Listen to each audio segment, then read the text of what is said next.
This video is just a quick preview of one of over 200 step-by-step percussion lessons included in our Conga Chops membership.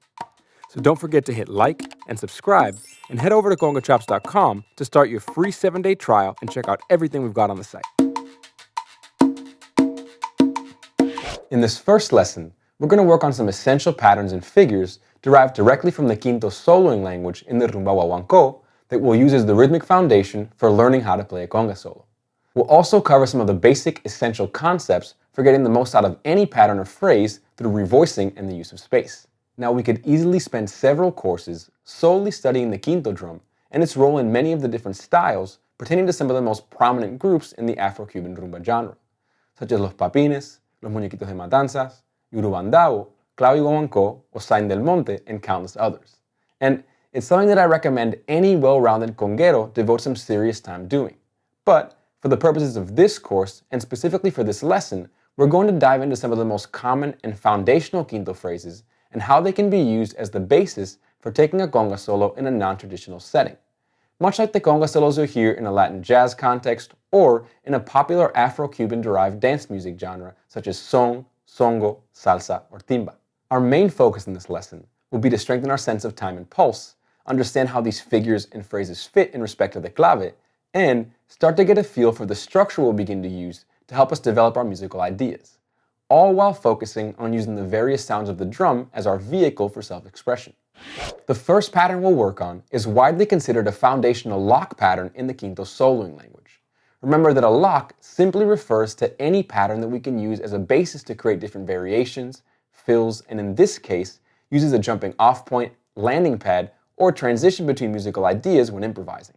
Just like our bongo lock, this Quinto lock is also a binary or two-sided pattern that respects the clave, which means that it's a two-bar pattern that has one bar that lines up with and corresponds to the three-side of the clave, and one bar which lines up with and corresponds to the two-side of the clave. So let's work on this pattern in 3/2 clave at a slow tempo with only a metronome at first, to really get comfortable with the sounds we'll use as well as where the accents lie in respect to the pulse.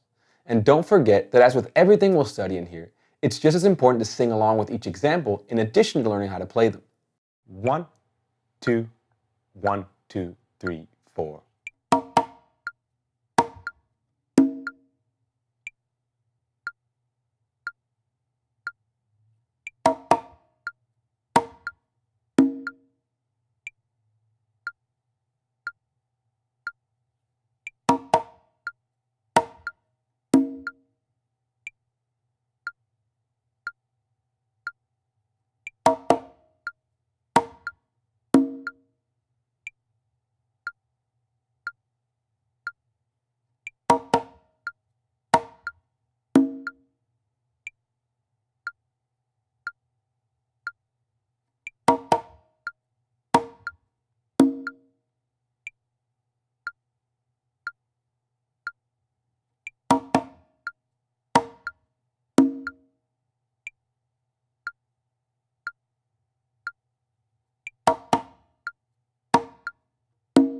Now, just so you have a better idea as to what I'm referring to when I mention singing a pattern, what we want to do is vocalize each sound with a syllable that loosely represents the sounds we can get out of the drum.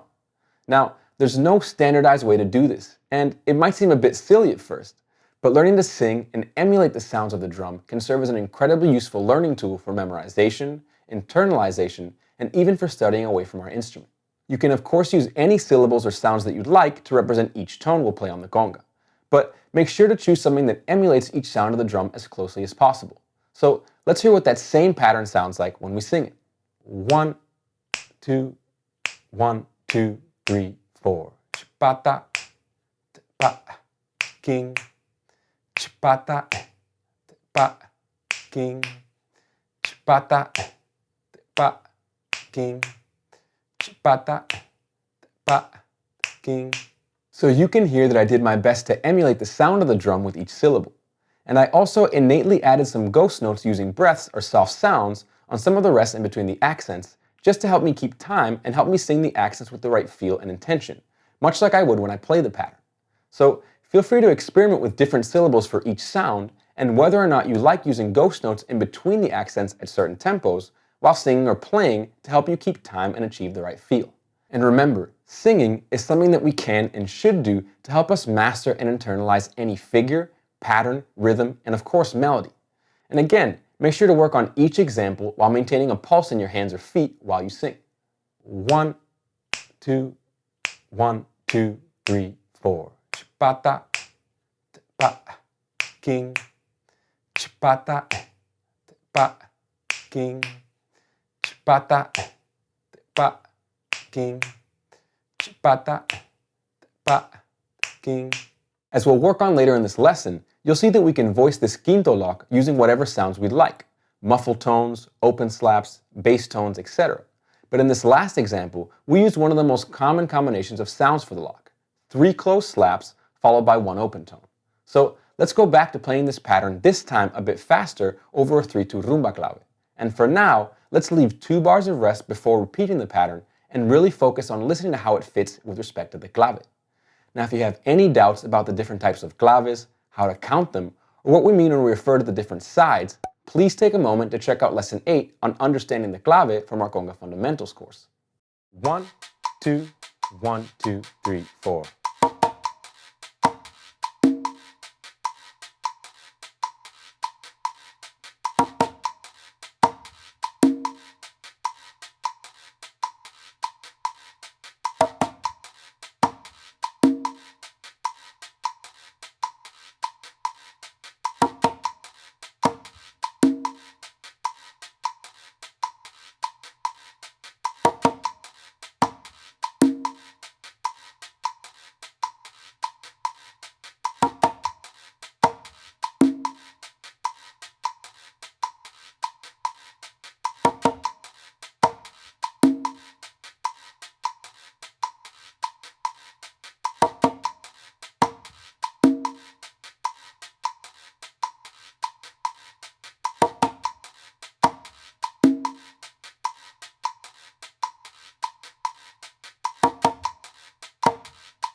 Now, if you're interested in learning more about what we do on Conga Chops and how we can help you further your skills, come check us out at congachops.com.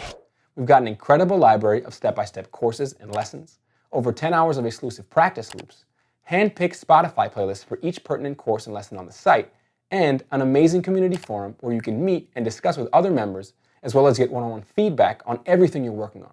Just click the link below to grab your free 7-day trial and see what it's all about. Now, please don't forget to show your support for our channel by giving this video a like, leaving a comment down below as far as what you'd like to see me cover next, and hitting subscribe so you can catch our new videos. I'll see you in the next lesson.